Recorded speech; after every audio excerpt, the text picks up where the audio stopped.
Hey everyone, welcome back for another episode of the Moreno Show. Hope you're all feeling good today. Guys, I actually wasn't planning on making a video today, but then this news just hit the fan, and I thought, you know what, this is actually a little too important to ignore. So let's go ahead and talk about it. President Trump just called out Elon Musk directly for starting a third party, and it is a really big deal. So check this out. This is huge. He called him out once in person in front of the press, and then he called him out directly on Truth Social. Also, guys, if you like having conversations like this, if you think they matter, please consider liking and subscribing. It really does make a huge difference. All right, check this out. Elon Musk starting a third party. I think it's ridiculous to start a third party. We have a tremendous success with the Republican Party. The Democrats have lost their way, but it's always been a two-party system. And I think starting a third party just adds to confusion. It really seems to have been developed for two parties. Third parties have never worked. So he can have fun with it, but I think it's ridiculous. Look at that. President Trump saying that third parties don't work. But you know what? Go ahead. If you want to waste your time or waste your money on it, I think it's ridiculous. That's what President Trump is saying. But as you guys know, I've been personally a fan of third parties in the past, although I do have some questions about it. I do think there's some opportunity there. Check this out. One of the top comments here is by Paula. All right, that's the name. He says, "I stand with whatever works," and President Trump has been working. Mega Bush responds saying, "President Trump isn't even 6 months in, and look at how much he has accomplished. Please, I want someone else to show me another president in history doing that." You know what? Pretty good points are being made. Now, this is what President Trump wrote on Truth Social. I'm actually going to read it from here because it's actually easier. But look at this. He wrote this today at 6:20 Eastern time. He wrote, "I'm saddened to watch Elon Musk go completely off the rails, essentially becoming a train wreck over the past 5 weeks. He even wants to start a third political party, despite the fact that they have never succeeded in the United States. The system seems not designed for them. The only thing third parties are good for is the creation of complete and total disruption and chaos. And we have enough of that with the radical left Democrats who have lost their confidence and their minds. Republicans, on the other hand, are a smooth running machine, in quotation marks, that just passed the biggest bill of its kind in the history of our country. It is the Great Bill, but unfortunately for Elon, it terminates the ridiculous electric vehicle EV mandate, which would have forced everyone to buy an electric car in a short period of time. Scrolling a little bit. I've been strongly opposed to that from the very beginning. People are now allowed to buy whatever they want, gasoline-powered hybrids, which are doing very well, or new technologies as they come about. No more EV mandates. I have campaigned on this for about 2 years, and quite honestly, when Elon Musk gave me his total and unquestioned endorsement, I asked him whether or not he knew that I was going to terminate the EV mandate.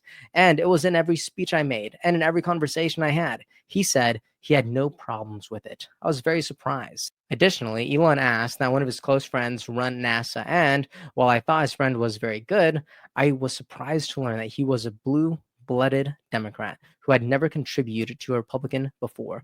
Elon probably was also.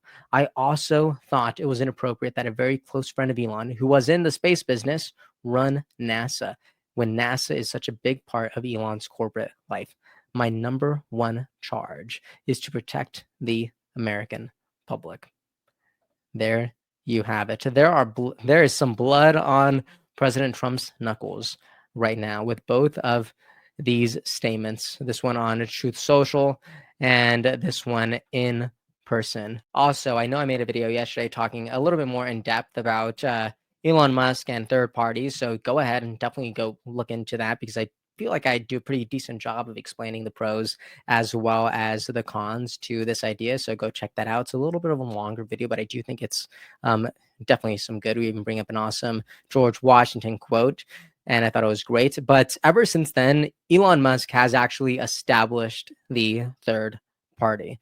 This is huge. Elon Musk wrote, yesterday saying by a factor of 2-1, you want a new political party and you shall have it. When it comes to bankrupting our country with waste and graft, we live in a one-party system, not a democracy. Today, the America Party is formed to give you back your freedom. And you know what? I almost got the chills here. Elon Musk is saying today, the America Party is formed to give you back your freedom. That's pretty huge. That is 100% huge if it's true. And Elon Musk is continuing to talk about it all throughout today when he wrote, "When and where should we hold the inaugural American Party Congress? This will be super fun." He wrote this a couple hours ago in the morning.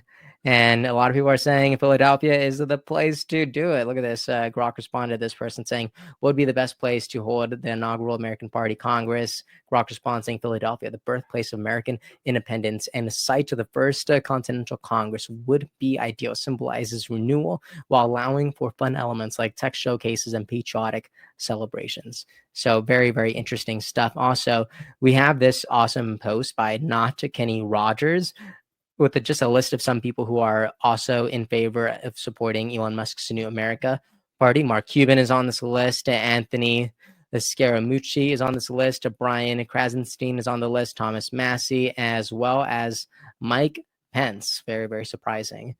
They will continue off and say, "That's pretty much all I needed to know about Elon Musk's New America Party." So take that for what it is. We also have this perspective by Scott Jennings that I thought was great on a CNN panel. And I do think his advice to Elon Musk is fairly spot on. And we also mentioned something very similar yesterday, as whenever you try to start something that actually is supposed to build bridges, what you end up doing is actually creating a little bit more division instead. So check this out, Scott Jennings. It's harder than it looks to start a political party. We'll see where they go with it. My humble advice to Elon, who I admire very much, actually, is that you may be dividing the forces of people who want to save Western civilization to the benefit of the people who don't.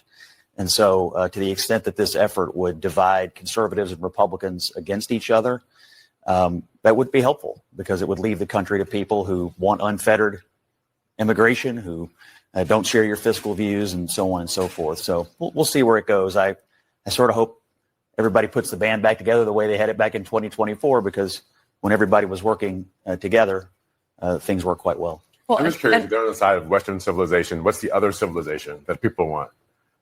Not Western. Hilarious. I love it. Let's bring the band back together like 2024. Come on. You remember that moment in July when Trump was just standing alongside Elon Musk on that warm day? Let me see if I can bring that up real quick. Trump and Elon, July. Let's see. 1 second. Sorry, my apologies. This is actually in October of 2024. I have zero sense of chronology, which is terrible.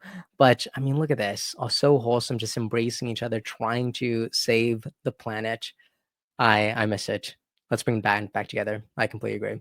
All right. Anyways, guys, that's the video. Definitely a short one, but I do think it might have been a good one. All right. Tell me what you think about all this. This is some breaking news, so get it while it's hot. And if you're seeing this tomorrow or the next day, I think sometimes pizza is better cold. You know, you don't always need to have it hot. You could just get it while it's hot or not, and it'll still be good. You know, I like it. All right, let me know what you think about all this in the comment section, and I will see you guys next time. What do you agree with? What do you disagree with? What gets you excited? What makes you want to jump out of bed in the morning? And you know what? That might be a third party. So let me know what you think about all this in the comment section, and hope you guys have a really good Sunday or Monday or Tuesday or whenever you watch this. All right, thank you guys so much, and I'll see you next time. Episode's over already? Jeez, that was fast. Well, they say beautiful things do not last forever, but feel free to watch and listen to another one of these episodes if you're interested in those conversations as well. Also, this next part is huge. Make sure to obliterate that like and subscribe button and turn on the notification bell so you never skip a beat. I also have a newsletter where we dive into the news, politics, and ideas that shape our future. If you're interested in signing up, I'd really appreciate that. Anyways, that's the end of this episode. Thank you so much for watching and listening, and I'll see you next time.